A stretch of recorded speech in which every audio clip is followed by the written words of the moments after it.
हे आंदोलन आमच्या मातंग बांधवांच्या विरोधात अजिबात नाही. आमचे मातंग बांधव कालही आमचे होते, आजही आमचे आहेत आणि उद्याही आमचेच बांधव राहतील. हे आंदोलन कोणत्याही समाजाच्या विरोधात नसून समाजामध्ये फूट पाडण्याच्या प्रयत्नाविरोधात आहे. आधी हिंदू मुस्लिम, नंतर मराठा विरुद्ध ओबीसी, त्यानंतर धनगर विरुद्ध आदिवासी आणि आता बौद्ध विरुद्ध मातंग अशी फूट निर्माण करण्याचा प्रयत्न होत असेल तर ही फूट आपण ओळखली पाहिजे. आपण एकमेकांचे शत्रू नाही. आपली एकता, बंधुभाव आणि सामाजिक सलोखा टिकवण्यासाठीच हे आंदोलन आहे. 59 जातीचे वेगवेगळे प्रमुख नेते आपले मनोगत मांडत होते तेव्हा ते सांगत होते की मातंग बांधव तो बहाना है, आरक्षण खत्म करना इनका निशाना है या विषयावर बोलले.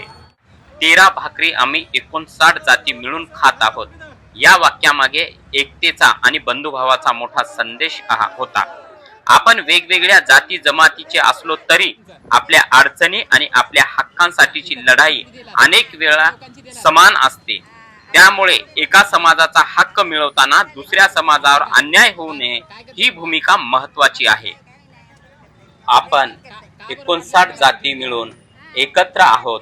या 59 जातीपैकी कोणाकडून काही चूक होत असेल तर त्याला दूर करण्याऐवजी त्याची चूक समजून घेऊन त्याला योग्य मार्गावर आणण्याचा प्रयत्न आपण केले पाहिजे. कारण आपली ताकद ही एकमेकांना तोडण्यात नाही तर एकमेकांना सांभाळण्यात आहे आणि सोबत घेऊन पुढे जाण्यात आहे. हेच आपल्या महामानवांनी आपल्याला शिकवले आहे. समाजातील कोणताही घटक मागे राहू नये, कोणावर अन्याय होऊ नये आणि आपण सर्वांना एकमेकांच्या हक्कासाठी उभं राहावं लागेल. या आंदोलनामध्ये नारे असे होते, आज पण आंबेडकर, उद्या पण आंबेडकर आणि काल पण आंबेडकर. आंबेडकर आंबेडकर. आम्ही शहीद गौतम वाघमारे यांचा सन्मान करतोच, पण त्याच्या आधी आपल्या समाजासाठी बलिदान देणारे शहीद कोचीराम कांबळे यांचाही तितक्याच आदराने आणि अभिमानाने सन्मान करतो. या समतेच्या आंदोलनामध्ये अनेक मातंग बांधव सुद्धा सहभागी झाले आहेत. यावरून एक गोष्ट स्पष्ट होते, आपण कोणत्याही समाजाच्या विरोधात नाही. समाजामध्ये गैरसमज किंवा तेढ निर्माण करण्याऐवजी आपण एकमेकांच्या सोबत उभे राहून आपले प्रश्न शांततेच्या आणि लोकशाहीच्या मार्गाने मांडले पाहिजेत. काही नेत्यांनी आंदोलनामध्ये न येणाऱ्यांना सुद्धा सांगितले, जंग के मैदान में किसी को बुलाया नहीं जाता, जिसका जमीर जिंदा होता है वो जरूर आता है. चंद्रकांत हंडोरे साहेबांनी सांगितले की मातंग बांधवांनो, मी अनेक मातंग बांधवांना उद्योजक होण्यासाठी मदत केली आहे आणि मातंग समाजाच्या विकासासाठी सातत्याने काम केलेले आहे.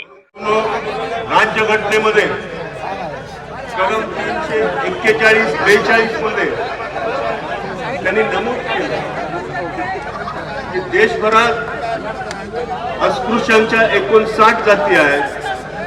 या 59 जाती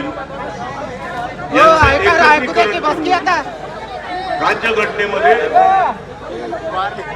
आरक्षणाची तरतूद करून घेतली.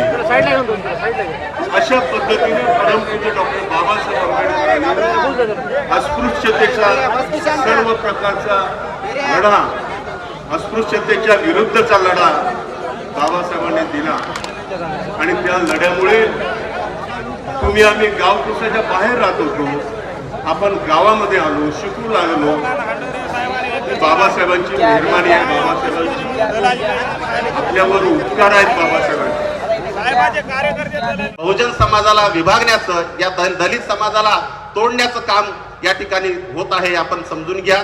आणि म्हणून आनंदराज आंबेडकर साहेबांच्या या भूमिकेमुळे आज या राज्याचे मुख्यमंत्री देवेंद्रजी फडणवीस यांची भूमिका बदललेली आहे, हे आपण समजून घ्या.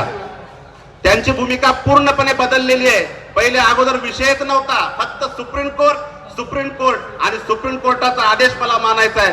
मी या राज्याच्या मुख्यमंत्र्याला जाहीर या नांदेड मधून विचारतो, तुम्ही आतापर्यंत किती सुप्रीम कोर्टाचे आदेश ऐकले ते सांगा आम्हाला. बरोबर आहे, तुम्ही आतापर्यंत किती सुप्रीम कोर्टाचे आदेश ऐकलेत आणि या आदेशासाठी तुम्ही इतके तत्पर आणि इतके उत्सुक आहात. तुम्हाला काही आमचं जे सुखानं नांदणं आहे ते तुम्हाला देखवत नाही का, असा प्रश्न या सभेतून मला तुम्हाला या ठिकाणी जाहीरपणे करायचा आहे. आणि म्हणून या राज्याच्या विकासासाठी, या बहुजनांच्या विकासासाठी, अरे या वर्गीकरणाने कुणाचंच भलं होणार नाही. उलट या समाजासाठी तुम्ही जास्तीचे पैसे तुम्ही आरक्षित करा. या समाजातल्या लोकांना तुम्ही सवलती देण्याचा प्रयत्न करा. या समाजातल्या लोकांना तुम्ही या ठिकाणी कर्ज वाटप करा, तरुणांना शिक्षण देण्याचं काम करा. हे सगळं तुम्ही बंद केलेलं आहे आणि परत या ठिकाणी तुम्ही वर्गीकरण करून या लोकांना विभागण्याचा आणि या विशेषतः म्हणजे बौद्ध समाजाची जी प्रगती आहे, बौद्ध समाज जो आनंदाने आणि स्वाभिमानाने या जगात, या महाराष्ट्रामध्ये, या देशामध्ये नांदतो आहे, त्याची ही प्रगती तुम्हाला खूप असते हे या ठिकाणी प्रामुख्याने आम्हाला जाणवत आहे. आणि म्हणून आनंदराज आंबेडकर साहेब आपल्या सोबत आहेत. देवेंद्रजी फडणवीस साहेब, तुम्हाला आम्ही सांगू इच्छितो, बाबासाहेब आमचे एक आंबेडकर होते, आता पूर्ण देश आंबेडकर म्हणत आहे. आनंद आंबेडकर आपल्या भाषणात एक महत्त्वाचा मुद्दा मांडत होते. ते म्हणाले की चहा विकता विकता एखादा व्यक्ती देशाचा प्रधानमंत्री होऊ शकतो, रिक्षा चालवता चालवता एखादा व्यक्ती मुख्यमंत्री होऊ शकतो. हे शक्य झाले कारण आपल्या देशाला डॉक्टर बाबासाहेब आंबेडकरांनी दिलेले भारतीय संविधान प्रत्येक नागरिकाला समानतेचा, स्वातंत्र्याचा आणि संधीचा अधिकार देते. परंतु आज दुर्दैवाने याच संविधानाने दिलेल्या अधिकाराचा वापर करून सत्तेपर्यंत पोहोचलेले काही लोक समाजामध्ये जातीमध्ये भेदभाव आणि द्वेष निर्माण करण्याचे राजकारण करताना दिसतात. यामध्ये आपल्या बौद्ध समाजातील काही बांधव असोत किंवा मातंग समाजातील काही बांधव असोत, कोणत्याही समाजातील व्यक्ती जर सत्तेच्या राजकारणासाठी आपल्या समाजात फूट पाडत असेल तर याचा आपण विचार केला पाहिजे की हे एससी आणि एसटीचे जे काही वर्ग आहेत ते होमोजिनस आहेत, म्हणजे एक संघ आहेत. आणि का एक संघ आहेत की त्यांच्यावरती झालेले अन्याय, सामाजिक अन्याय, त्यांच्यावरती टाकण्यात आलेला बहिष्कार, त्यांच्यावरती लादण्यात आलेली गुलामगिरी, ही सर्व त्या असणाऱ्या लोकांमध्ये सारखी आहे. आणि किंवा बाबासाहेबांनी असं म्हटलं, बाबासाहेबांचं तुम्ही जर पुस्तकं वाचली तर बाबासाहेबांनी ह्या संपूर्ण वर्गाला डिप्रेस क्लास नावाने संबोधलंय. त्यांनी कधी अनुसूचित जाती असं म्हटलं नाही. अनुसूचित जाती हा शब्द पहिल्यांदा आपल्याला संविधानामध्ये दिसतो. त्यामुळे हा एक क्लास आहे, हा एक वर्ग आहे. मित्रहो, मी महात्मा फुले नगरमध्ये राहतो, मांगोड्यामध्ये. म्हणून मला माझी माय मांगाची असल्यासारखं वाटते आणि बाप महाराचा असल्यासारखं वाटते. माझी माय आणि बाप हे दोघेही अनपढ होते. माझी माय आणि माझे बाप दोघेही अनपढ होते, पण लय हुशार पण होते. ते मला नेहमी सम्यक मार्ग दाखवण्याचा प्रयत्न केलाय आणि नवबोद्ध करून टाकले. आणि नवबोद्ध असलेला माणूस हा डॉक्टर बाबासाहेब आंबेडकरांच्या दृष्टिकोनातून जात धर्म पाहत नाही, तो समूह पाहतो, जो एससी प्रवर्ग आहे.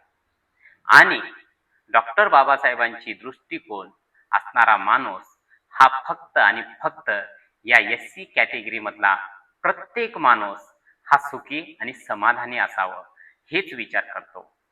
तो महार असू द्या, मांग असू द्या, चांभार असू द्या, ढोर असू द्या, 59 जातीतला प्रत्येक माणूस हा माणूस म्हणून सुखी आणि समाधानाने जगावं एवढीच अपेक्षा तो बाळगतो. यासाठीच तो काम करत असतो. धन्यवाद. जय भीम, जय अण्णा.